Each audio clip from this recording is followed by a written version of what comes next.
Welcome back to the Gruber Morning Show. I'm Pete Gruber. And I'm Zane Courtney. And we're here to entertain you with all things alternative energy, sustainable use of energy, and electric vehicles and renewable energy sources. So the first thing we probably want to talk about is, what is that picture behind us? And it occurred to me as I was going through that huge library of pictures that I've been saving for many decades now, that this might be of interest to the car community.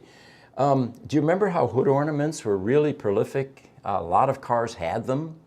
And these days, I don't think you see that many anymore. Yeah, they kind of died out really between the 60s, 70s, I'd say. Maybe 70s. Because by the time the 80s rolled around, it was more about, you know, big blocky cars, and you don't have a scoop on the hood anymore to actually have a line down that you could decorate a little bit. That was all kind of gone. The airplane sort of inspiration with the 50s, 60s was starting to die out. A couple of things probably affected it. One is the focus on aerodynamics. Now granted, that little hood ornament isn't going to make a whole lot of difference, but people wanted sleek cars. They were aware of, you know, the amount of drag that you can get from having obstructions on your car. You get more drag from the rear view mirrors. Yeah, that too. So it breaks my heart that we got rid of these first. Right. And then the second thing was the kids started stealing them. Do you remember it was popular to steal the Mercedes emblems? And frustrated a lot of owners because those things weren't cheap to replace. That's probably the other reason that Rolls-Royce goes in and out. Yeah, true. Yeah, both for aerodynamics because that way it won't get stolen. So try as I may, I tried to remember what car this was on, and we're going to put it out to our audience. You tell us. We're thinking maybe Pontiac. We're not sure. So if anybody out there recognizes this particular hood ornament, we'd love to hear from you. Our screen, by the way, for the questions comments is are guys. Here. It is black. Up here on the, we're gonna get our question screen working here in just a moment. And please keep sending us your comments. You guys basically run the show, and we love getting to answer. Pete is really good at answering all the good technical questions, and I'm here to help. And for those of you that can't see our studio, what we have in front of us here is a couple of flat screens. And here we go. The one on the left with questions was dark. Good morning to Ranyak Ghosh. I hope I pronounced that correctly. Good morning to you on YouTube Shorts and Bromans. Morning from Philadelphia, Pennsylvania. Good morning in Philly. Are you aware of the, here's a good question. Are you aware of the aluminum air battery with its massive battery density and not being rechargeable, but very replaceable? Sounds like a good battery for flashlights, but I'm not sure how you do that with a car. You know, this was something that I was going to bring up a little bit in the last show because we didn't really talk about NIO. Or sorry, not NIO. Is it which one is it? BYD that does the replacements. Yeah, BYD. Yeah, and so I thought about that for a little bit, and I thought, well, we already talk about how hard it is to get into batteries and fix them nowadays. It would be kind of nice if there was some solidified way to swap the battery. Maybe not every month or so, but after say 8 years of driving, you're probably going to want to replace the battery, and why not just pop the thing out, swap a new one in, and it could bring costs down. And I think the aluminum air battery is a great solution to that. Yeah. Well, Tesla does that very thing, but it's expensive. Yeah, that's true. You bring your car there, they'll swap that battery for you. Yeah. And it's not anything you can do yourself, folks. I mean, trying to drop a 1,200-pound battery in your backyard is pretty dangerous and daunting. That's true. Yeah, can't recommend it. Oh, wait a minute. Looks like we've got an Instagram. From West Berlin 58. It's a Packard ornament. Okay. The old donut chaser. The donut chaser. Thank you very much. I was wondering, because it looked familiar. I thought you were right. Yeah. I thought it was Pontiac. Yeah. Could be, yeah, I think it's Packard. That sounds right. But when did Packard go out? That must have been in the 40s? It was the 50s? magnificent age of beautiful vehicles. I know. Every manufacturer attempted to, make a styling statement back then, and no one cared about aerodynamics. The 50s Chevys, for example. I mean, they literally look like bricks going down the road. They look amazing. Yeah. It's a brick, but then you've got the little turbine, the little jet engine turbines. And it wasn't until NASCAR, almost 20 years later, that they figured out that aerodynamics has a huge role in speed and efficiency. And that's when the wing cars came out, you know, like Yes. the Dodge Daytona and the Plymouth Superbird. And it was all because of a NASCAR experience where these cars actually attained close to 200 miles an hour. And now they're like, all right, fine, I guess we'll make all cars like that. So, you know, getting into the news items here for a moment, do you remember last week we spoke about the Electrify America Chargers frying a Chevy Bolt? And, you know, I made the assumption that, you know, any of these events, even one on the planet, is going to create a firestorm of news and articles. Well, it turns out that there are other vehicles that have smoked when connected to an Electrify America charger. And try as I may to find any kind of a technical solution for this or cause and origin, so far they're still apparently in the dark about what's going on here.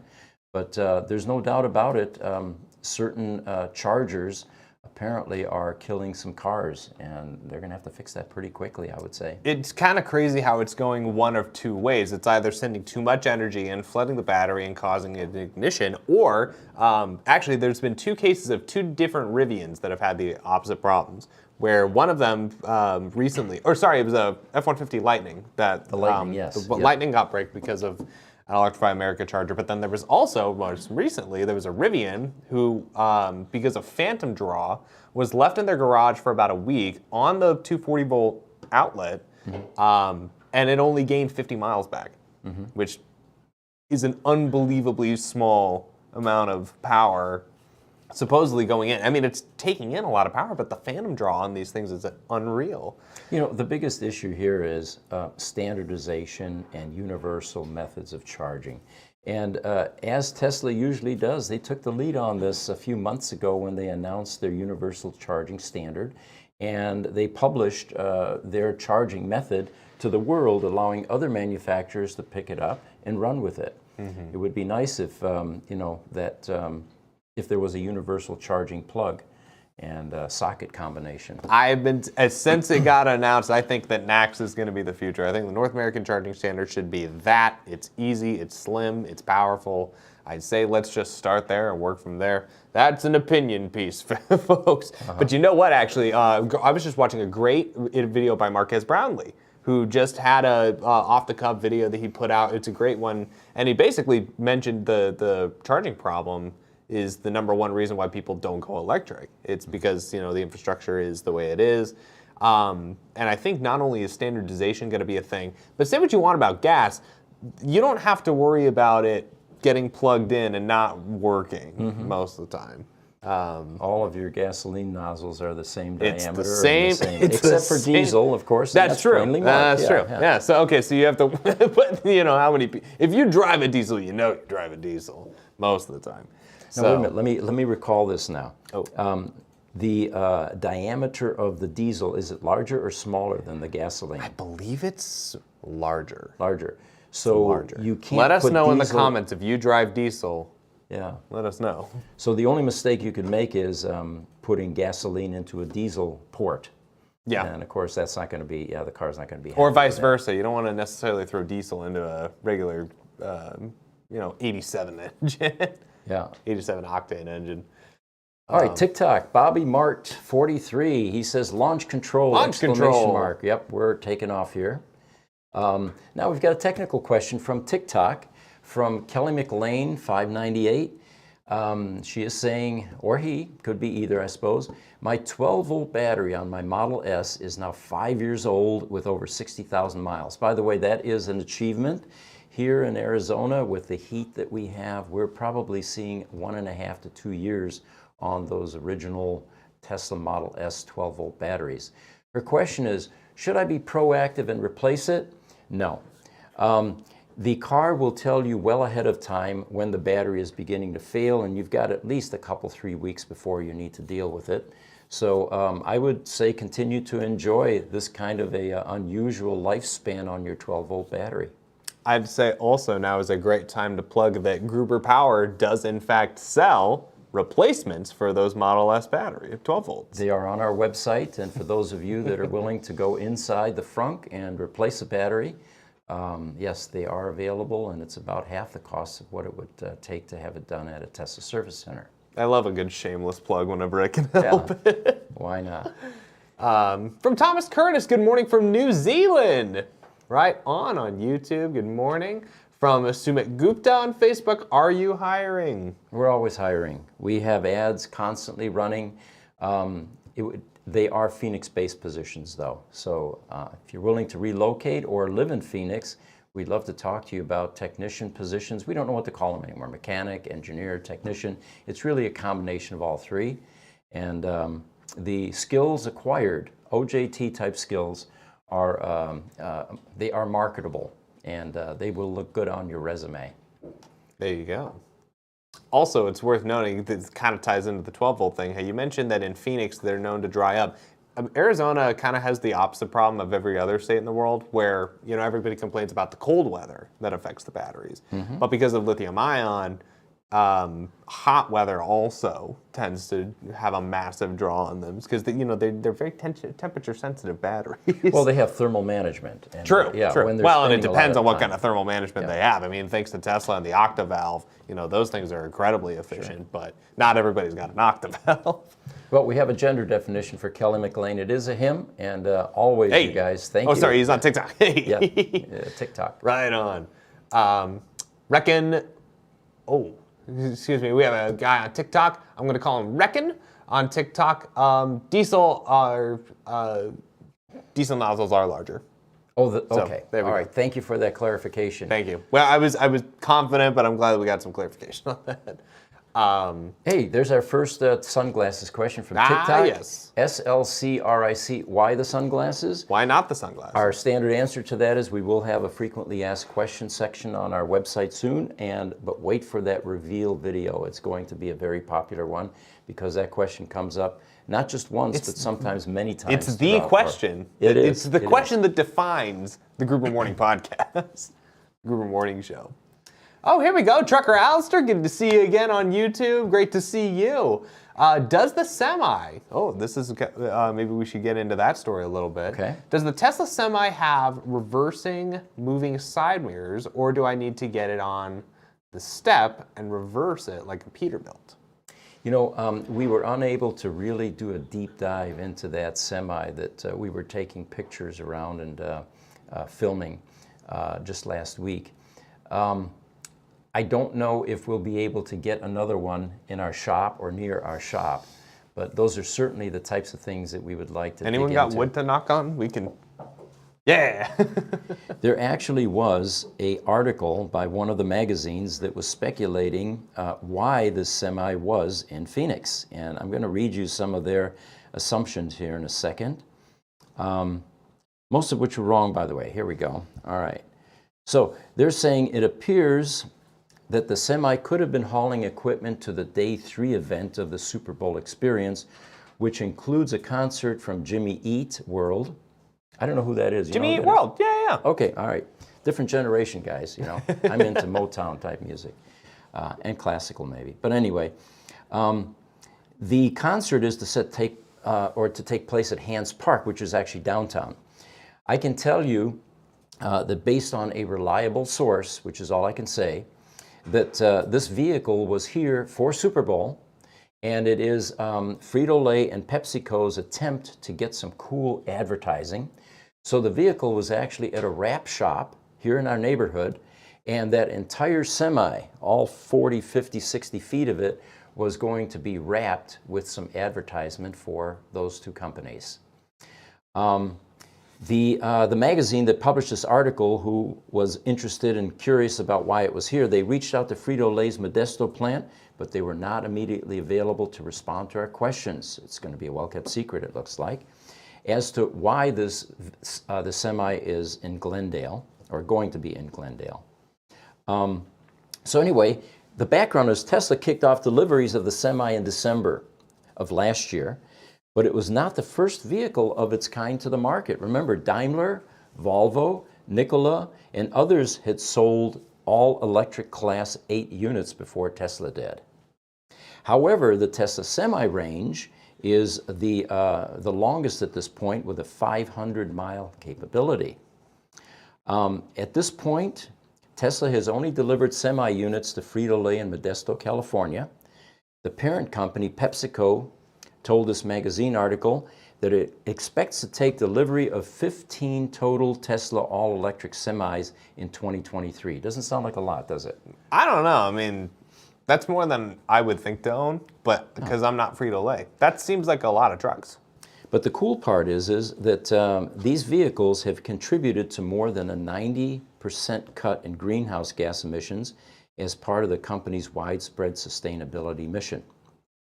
I'm not sure how that statistic relates to 15 vehicles, but that's what the article says. So maybe the fleet was 16 vehicles. Yeah, could be.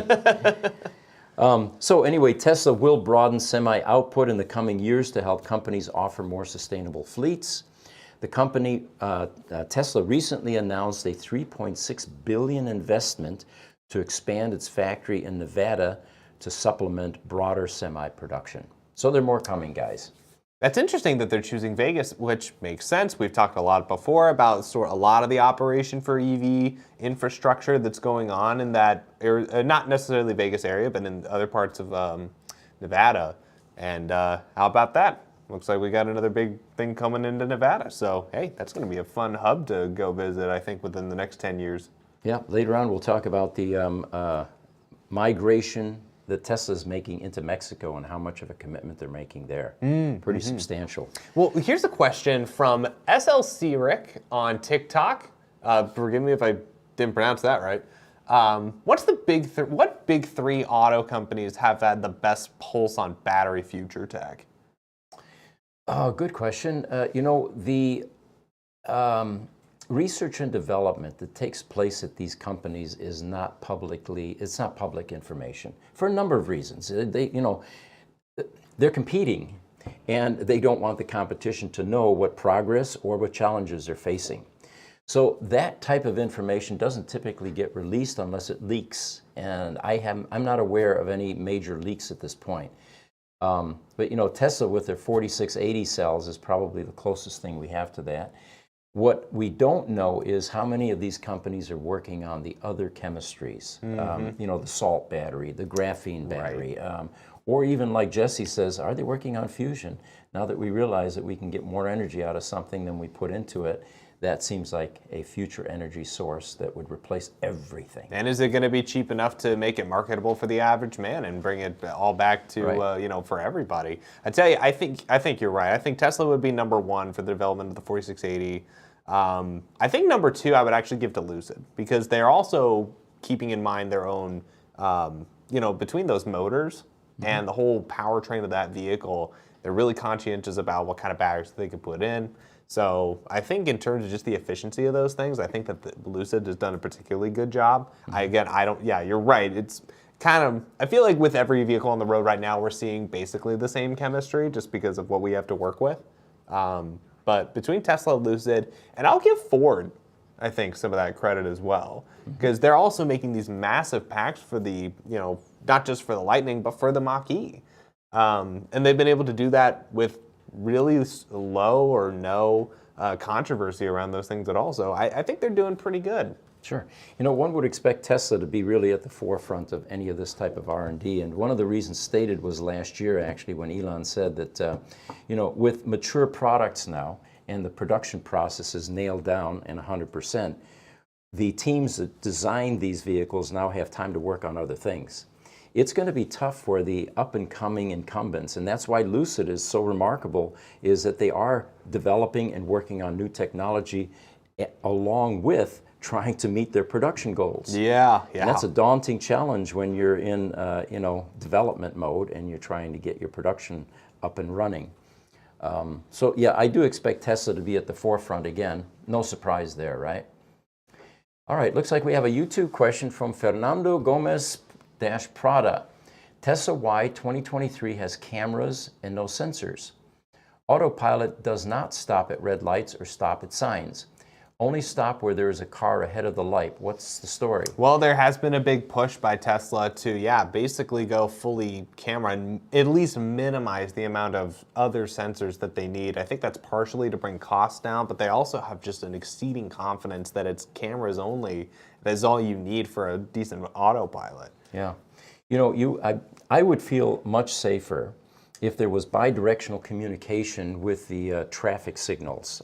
When I used to ride in my P90D Ludicrous, I loved taking visitors out on my personal drag strip here. Actually, it was Deer Valley Road with no side access, and you could see a half a mile ahead of you, and a median, so no one was going to pull in on you. Yeah. But you could do a ludicrous launch there fairly safely, and they loved it. But I would remind them, I'd say, okay, we're about to come up to a light here, and if that was red, this car has no clue that it can fly through that intersection and kill the occupants. Yeah. The only immediate solution to that, of course, was to have some communication between the traffic signals, which is not impossible to do. You know, most traffic signals now have cameras. Have you noticed that? That's true. They're mounted on the boom for the lights. So it'll be interesting to see how full self-driving, accommodates the need for obeying the traffic signals without the driver being involved. It is worth noting that on at least autopilot the way it is right now, they do a pretty decent, well, I can't say how decent, but in the Tesla that I've gotten to ride in, at least recently, they can still read those lights pretty accurately from what I've seen. So there probably is something to being able to develop the software to allow these cameras to read lights and things better.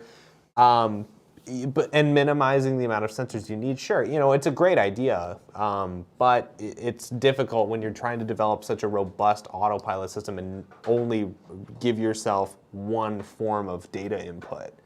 Sandy Monroe's been big on FLIR. I've had discussions with other engineers and people I trust, and they're skeptical about how you could use FLIR. I'm personally very on board with that idea of being able to use infrared, LiDAR, essentially what it is. It's not in LiDAR, but being able to incorporate other technology like that and do it relatively cheaply. We'll see what happens, but yeah. So by the way, for those of you that joined us here later, that picture behind us is the glorious age of hood ornaments. And I was going through all of my old pictures and decades worth, and I tended to like to take pictures of the hood ornaments, the variety of them. This was from a day and age when car aerodynamics were not taken into consideration. Not that a hood ornament like this is going to make a huge difference in your drag coefficient, but and the manufacturers tried to outdo themselves with magnificent hood ornaments. We couldn't quite tell what this one was, thought it was a Pontiac hood ornament, and then one of our viewers chimed up and said, the Chasing Donut Packard ornament. And so for those of you curious what that is, that's what it's about. And again, it was from an age that was a bit different when cars were being designed with a lot of hood ornaments, and the manufacturers proudly displayed their logos on these. We talked about the fact what may have changed things is the kids in the 70s and 80s were stealing the hood ornaments. That was a popular thing, especially the Mercedes, the Mercedes emblems. So anyway, enjoy the image behind us. Looks like we've got a YouTube comment from Bromance. He's referring to the aluminum battery. He says you can get 1,000 miles of range from a battery about the size of a large desktop. I think that's still a work in progress, but I mean, that is a good amount of speculation that's going into these aluminum airs. And it's a great concept. We'll see what happens. This goes into the next comment that I see from Chuck Cordova 421 on TikTok. I fully agree with him that storage is going to be the next big boom. Yeah. And we talked a little bit on the last show where it's like, look, if we can be able to literally get lightning in a bottle, if we could get one lightning bolt into a battery, I mean, that could give you who knows how much energy for a long time. So storage is 100% going to be the next big thing. We're excited about it. We're going to see where it goes. Absolutely. From SLC Rick on TikTok once again, what's more cost-effective for home charging, level 1 or 2? That's a good question. Cost-effective in terms of cost of the charger, or cost-effective in terms of energy use? Level 2 charges faster than a level 1. The level 1 charger, of course, is much slower. For older, like model the Tesla Roadster, we recommend level 1 charging. the batteries are marginalized and going on 15 years, many of them.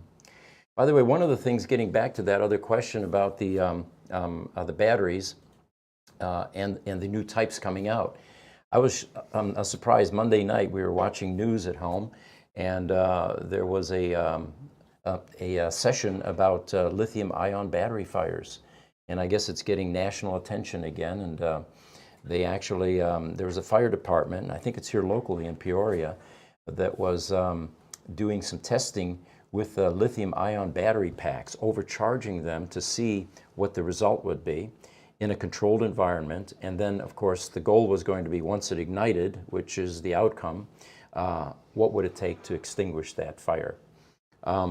We have experience with that. The first time we were overcharging a Tesla Roadster battery and lost the building in 2017. No books are written on how much to charge and what the charge characteristics were.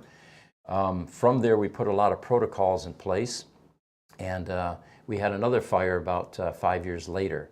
And this one was caused by an electrical system, but nonetheless, what happens is when you have lithium-ion battery packs and they're exposed to extreme heat, like a fire, they will ignite, and they're very difficult to put out. A number of cars were lost. So we had a number of first responder and fire departments come to us with questions, how do we prepare for this? And we found a department within Tesla that was created to train first responders on how to handle these types of fires. But it seems to be back in the news, and all of us can't wait until a new battery chemistry comes along that is not as volatile as lithium-ion. There's a guy I heard about in, I think it was India, who takes old laptop batteries and he'll make a brick out of, however many is 10, 20 laptop batteries. He'll make a brick of them and then rewire them so that they can charge a scooter. Mm-hmm. So what's fun is we can get this new technology and then it can all still trickle down into, hey, we're still going to be able to have, who could this be? Whoa. What we have for you today is a visitor. And I'm going to answer the phone here. Hi, this is Pete. Let's get her on speaker. Are you there, Juliana? Oh, I'm watching you guys. I didn't want to. Yeah! That was great. All right, I'm going to hold the phone close to my microphone here. And for the audience, Juliana is joining us today. It's a creator and an influencer that we were collaborating with a couple of weeks ago when they came out to see us and shot a lot of video at Gruber Motor Company. And up on the screen there, you can see Juliana's channel. So anyway, we would love for you to communicate with our audience. We've got a number of people that are live right now. What is this, a crossover episode? Yeah, amazing. So, Pete, great to speak to you again. I missed your weather 100%.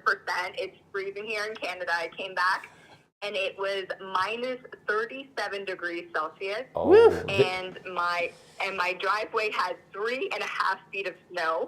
So it was crazy. I was like, oh, my God, I miss Phoenix. It was beautiful. And then I had to work. Pardon? Oh, I'm saying yes. While you were here, we had some of our best weather. It was sunshine and, shirt. Well, for you guys, it was T-shirt weather. For us, we bundle up because our blood is thin. Yeah. Yeah, it was beautiful. So I was missing you guys right away. But no, I appreciate you allowing me to call in. Super excited. Our video is dropping on Saturday morning at 9 a.m. That's Eastern Standard Time, so for your audience, that is 7 a.m., so they can enjoy watching our collaboration while having their coffee or their morning breakfast. And don't reveal what it is. We're going for a test drive with one of your rare roadsters. It is absolutely amazing, and from there, just like you said, we shot so much. So after the release of the first video, then we're going to do something with the T0. Well, no, first it's going to be our how-to about taking off, installing the Tesla Roadster soft top. And then we're going to do a piece about the T0. And then I'm going to do something a little bit fun and quirky about what makes the Tesla Roadster special. So, yeah, so much great content and super pumped up. Well, we enjoyed having you and Eric. And for those of you that want to see what Juliana's channel is about on YouTube, you can find it under Automotive Woman. And yeah, it's up on the screen. And let me just say one other thing here, Juliana. Juliana is doing things similar to what Supercar Blondie is doing. For those of you familiar with that content, I happen to like Juliana's channel better. Thank you, because I know how to drive. No, Good but point. that's racing, right? I was a professional racer for 25 years, and then I got into motorsport sponsorship, and then I had a lot of OEM manufacturers ask me to start reviewing their cars, and then yeah, a couple years ago we turned into a full-fledged business, and now we get to meet interesting individuals as yourself. And for your viewers, just so that they understand, it's like one thing to see you on social media, and then it's totally something different to see it in person. Like for you as a character and just as a person, like you're amazing, but your facility and your whole team are genuinely really, really nice. Thank you. So yeah, my whole experience down there was just amazing. I can't wait to go back. Well, I didn't get to meet you in person, but I promise you I'm horrible. So. That's not what I heard. Actually, when I was there, one of the viewers actually wrote in saying that they missed you, that the other guy that was subbing for you while I was there was, you know, nice guy. Oh, he's fantastic. A lot of fun, and he brought fresh air. Different personalities. And everybody wants to know why you guys wear glasses. So I can't wait to hear why. So yeah. This is going to be really cool. It'll be a huge reveal. When are you guys unveiling that? Well, we're not sure yet, but you know, a lot of these people that ask that questions probably never saw the Blues Brothers movie, so that would be one clue. Oh. But it's a promise that we will deliver on one day. We will, yes. So one thing that you mentioned was the video on the T0, and I won't give away too much information, but I don't think we've talked much about the T0 with our audience. Just quickly in a nutshell, the T0 was really the genesis of the EV revolution, because without it, there were only 3 built. The original founder of Tesla, Martin Eberhard and Mark Tarpenning, would not have created Tesla.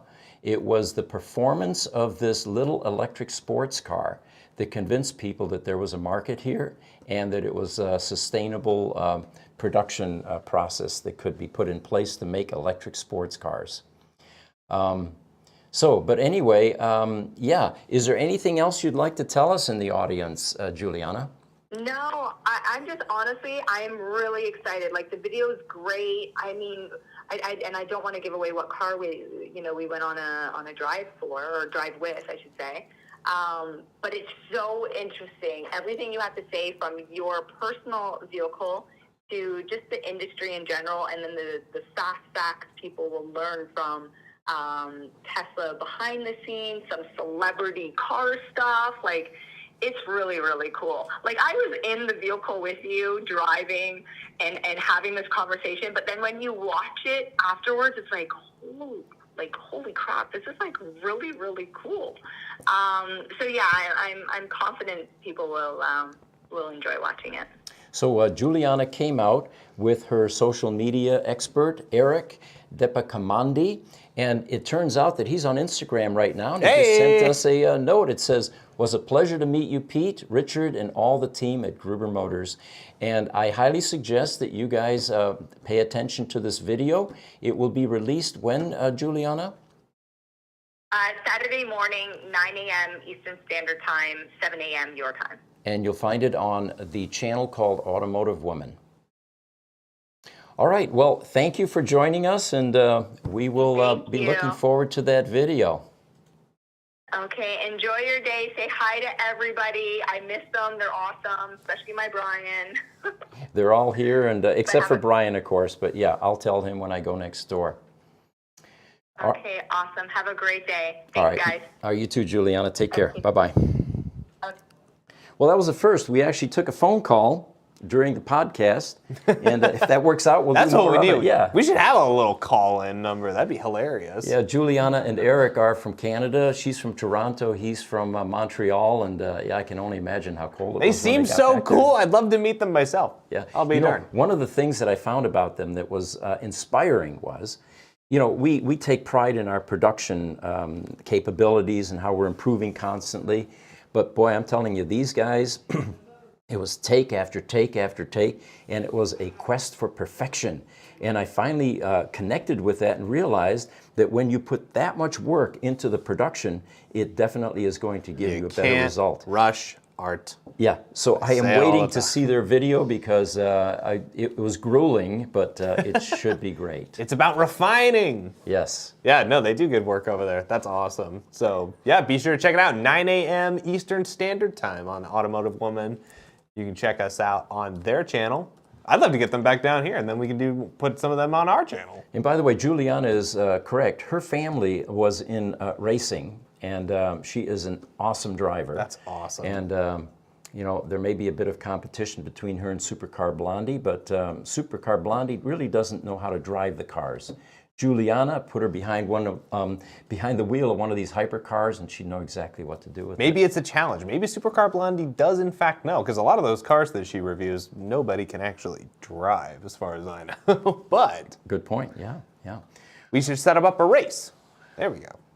All right. So YouTube, Nolver33. What's up, Nolver? We've seen him. Nolver's3. Welcome back. There we go. Yeah, welcome back. We've seen you before, and faithful audience.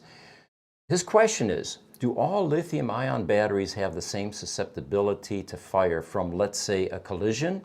Or does design and manufacture have any mitigating effect on this issue? And if one EV catches fire, the world goes nuts. Well, let me address the first question. The manufacturers go to great lengths to protect the cells from puncture and from collision-type damage. Because yes, if you short a cell and it overheats and it ignites, it then migrates to the rest of the cells. If you remember in the early days of Tesla, there was a Model S that was on a road in, I forget what the state was, but a pipe was in the road and it popped up as the car drove over it and it punctured the battery and there was a fire. And of course, anything new like that, people are curious about how did it happen and what was the cause, and that's where the lithium-ion fire susceptibility really took off, was from that one puncture incident. I think there was another one where somebody drove one into an embankment, a concrete embankment.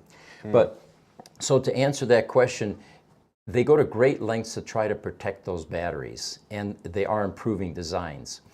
Then he asks, if one EV catches fire, the whole world goes nuts. Correct. There has been over 100 years of ICE vehicles. One of them catches fire, and it's almost ignored. Good point. Those of you that were around in the last century, Ford had a big problem with the Pinto for a while where it was catching fire. If you rear-ended the vehicle, the gas tank ignited, and there was a fire. And we've done research on this because I think we have a video out on this topic. The number of EV fires is substantially fewer than ICE vehicle fires, but it's not what gets into the headlines. It's the EV It's all fires. part of being a disruptive technology. You know, people are expecting something like this to be new, something that we've learned from, and they're expecting no fires to ever happen from these sorts of disruptive technologies. And, you can understand where they're coming from, but at the same time, it's kind of inevitable. So you're right, proportionately, the lack of fires that really happens, the lack of data on this sort of thing is kind of a testament to how good it actually is, because it doesn't happen often enough for us to collect enough data. And of course, the good news is that chemistry is becoming obsolete and will be fairly shortly, with all of these other safer chemistries that are being worked on and will be implemented into electric vehicles. So it's a temporary problem. Automotive Woman on Instagram is back. Oh, good to see you. I'd love to get to meet you guys. Come on back down. Hey, if you get too cold, Phoenix is warm. So yeah, we'd love to get you guys back. Nolver 53 on YouTube. My wife got me for $150 yesterday. I've got 7. Oh, there must have been a bet of some kind that you're going to have to share that with us. Lost a bit of money there. $143 bet, it sounds like. So one of the other news items is Tesla's 6th Gigafactory is coming to the Mexican state of Nuevo León with an initial investment ranging from almost $1 billion. We've covered this once before.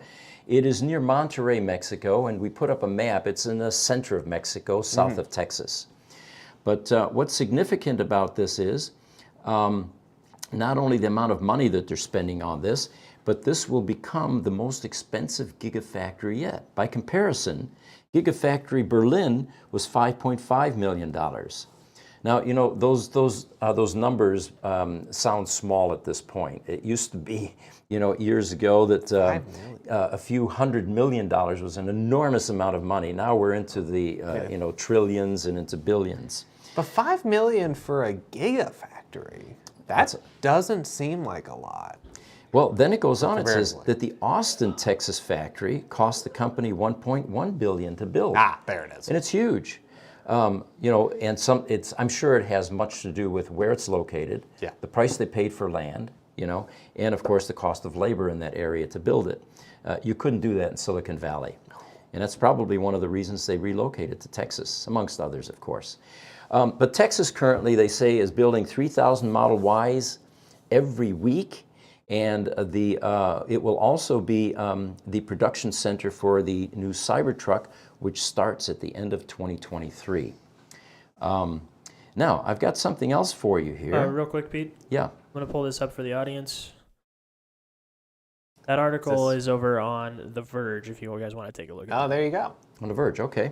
There we go. Oh, it's 10 billion.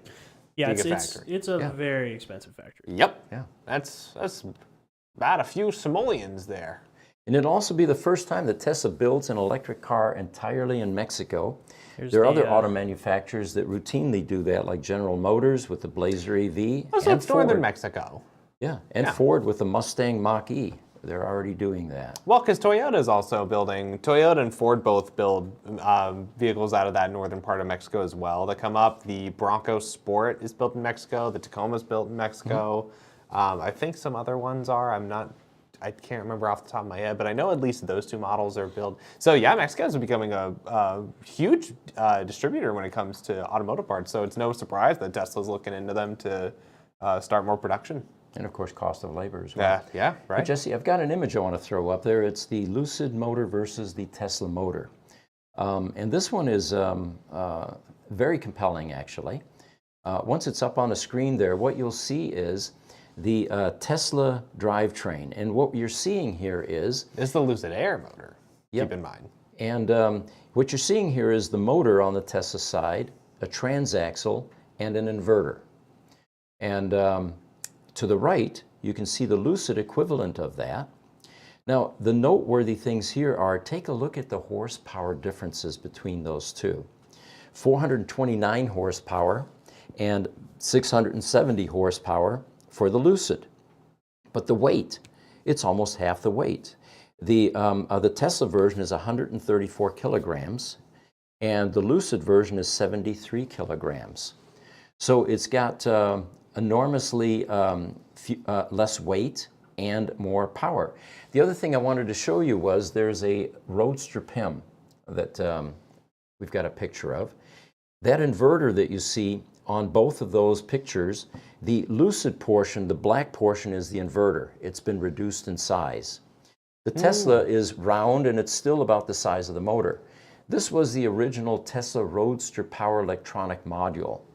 This thing weighs about 100 pounds. It's about 4 to 5 feet long, about 6-7 inches tall, full of electronics, and it only drives a motor that puts out 288 horsepower. So you can see how far technology has come in just a span of 10 to 15 years. Yeah, wow. So the question is, what will it continue to evolve into? And we've got a video coming out, it looks like it's going to be next week, about in-wheel motors, and that's going to increase the amount of space in EVs even more, reduce weight, and improve performance. Lucid put out a video last year that breaks down the motor, the Air motor compared to even their other motor, compared to Tesla. And it's staggering that they can squeeze in. The reason why is a lot of that has to do with the way that they've configured the magnets inside of the motor. It's, not only is it a brushless motor, but it's also a much more articulate, what do you call it? It's a much more tight articulation of these wires and these cables. They are able to condense it all into a smaller pack, but that because of that, they're also able to squeeze in more elements that allow it to provide that horsepower. It's something fascinating. It's a great video, and it's done by Lucid, so they're the ones who actually break down all the components. They go into them, and they do comparative tests between them. And I think it was a Model S motor.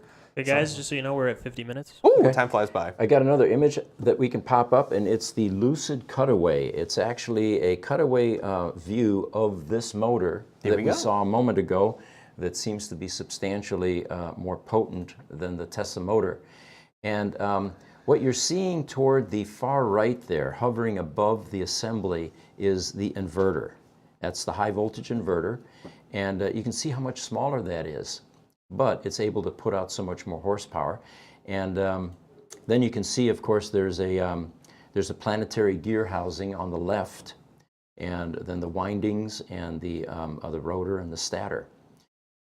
Pretty impressive piece of technology, and again, what fascinates me is how much further this can continue to evolve, because no one would have dreamed 10, 15 years ago that what you're seeing here in this cutaway is even remotely possible. Fascinating. Yeah, I know. Just the fact that, I mean, like you said, the inverter size is cut into what looks like almost half, if not a third, of the size of what they used to be even in the Roadster. I mean, it's something incredible. And it's cool to see, because it's like that all replaces everything from a combustion engine plus a alternator plus transmission, all these kinds of different things. Well, not the transmission per se, but all these other larger components that go under the hood. It's all right there. It is fascinating. So I've got one thing that I want to share with you guys. It's what will you do with your Cybertruck question? Ooh. And someone collected some of the responses that were posted on Twitter regarding what these owners will do once they get their Cybertruck. Oh, I'm sure these are perfectly normal human activities that one would do with a perfectly normal truck. Well, here are some of them, and I'm going to throw an accent in here. Work on the farm and haul cattle. Wait, that's an actually normal thing. But a cow is like a full cow in the back? That's bold. Would love to see that. Here's another one. Stare at it parked in my driveway, sitting in a camping chair, drinking a home brew. Now that's a good truck thing. There's my That's comment. a truck. Yeah. I would probably join them, and we'd both look at the Yeah, truck. it's a piece of art. It's modern art. Then here's another one. Use as an everyday car and haul garden things. I mean, think of it. That's Take another a trip to real Lowe's answer. or down to Home Depot. This is a perfect truck for that sort of Well, thing. it's funny because it's like, it is. And what's funny is I feel like it weirdly competes with the Santa Cruz and the Ford Maverick for that in that space as well. Because those are great grocery getter, family car, gardening trucks. Really. Now here we have a visionary, and definitely someone thinking of the future. And Perfectly normal response to this? Yeah, his comment is four-wheeling on Mars. Yes. That's a great idea. Why not? And here's one from Todd. He's saying, I will definitely have to up my clothes game and drive that effer. The Crocs are right out, black t-shirt is in. Here's another one. Showed my wife the pic of the Cybertruck. Her reply was, buy one. Looks like we'll be adding another Tesla in the garage. There you go.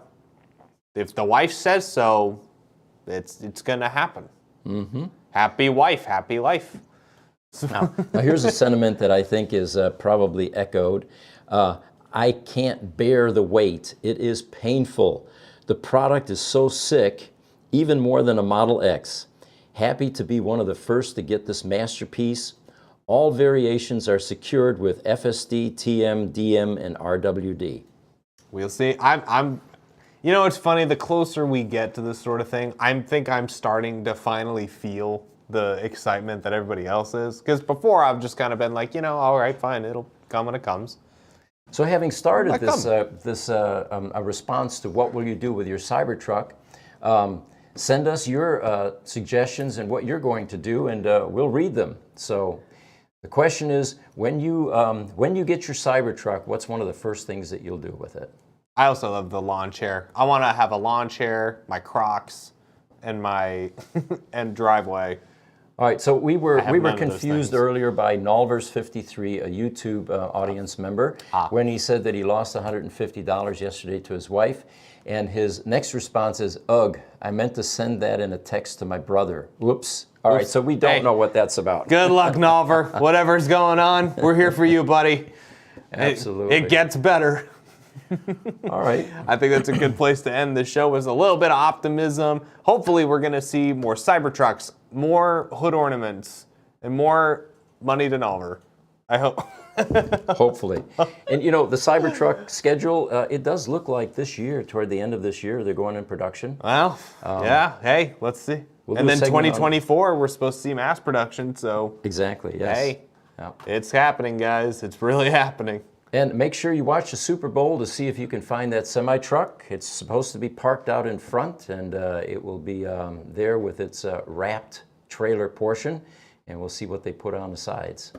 But until Tuesday, until after the Super Bowl, we'll all get to find out. Be sure to check us out Tuesday, 8:30 a.m. Mountain Standard Time on YouTube, Facebook, Twitter, Instagram, TikTok, and day of, day after on Spotify. As always, we appreciate you, our audience, TikTok especially. These guys are always there with us. You guys are particularly chatty, and I love that. Lots of them too, and Same with all you, the rest of YouTube. the platforms, you bet.